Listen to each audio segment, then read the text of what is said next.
স্বপ্নদোষ কেন হয়? স্বপ্নদোষ বন্ধ করার উপায় কি?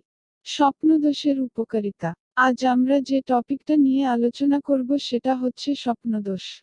স্বপ্নদোষ নিয়ে আমাদের চারপাশের যতগুলো ভুল ধারণা আছে সেগুলো আজকের আলোচনায় বদলে দিব। তো সর্বপ্রথম আলোচনা করব স্বপ্নদোষ কি? এটি কেন হয়? হস্তমৈথুনের সাথে স্বপ্নদোষের সম্পর্ক আছে। এটা মাসে কতবার হলে শরীরে ক্ষতিকারণ হয়ে দাঁড়ায়? এবং এর থেকে বাঁচার উপায় কি?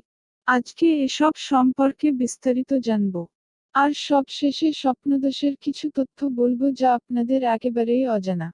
স্বপ্নদোষ কেন হয়? স্বপ্নদোষ বন্ধ করার উপায় কি? স্বপ্নদোষের উপকারিতা চলুন জেনে নেওয়া যাক।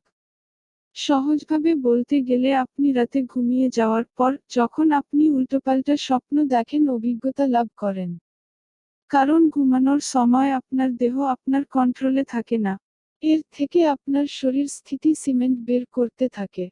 আর যখন আপনি ঘুম থেকে ওঠেন তখন আপনার প্যান্টে একটা দাগ দেখতে পান। আর তখন আপনি মনে করেন আপনার কোনো রোগ হয়েছে। আসলে এমন কিছুই না। সবার প্রথমে বলবো এটা কেন হয়। সাধারণত ১৩ থেকে ১৯ বছরের ছেলেদের এমনটি হয়। একজন পুরুষ প্রাপ্তবয়স্ক হওয়ার প্রাথমিক বয়সগুলোতে এমন অভিজ্ঞতার মুখোমুখি হওয়ার খুবই সাধারণ ব্যাপার। তবে বয়সন্ধিকাল কেটে যাওয়ার পরেও কারো কারো স্বপ্নদোষ হতে পারে।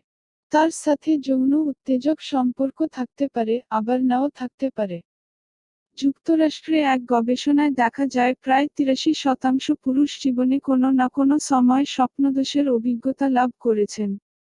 স্বপ্নদোষ নারীদের ক্ষেত্রেও হতে পারে। তবে তার মাত্রা পুরুষদের তুলনায় অনেক কম।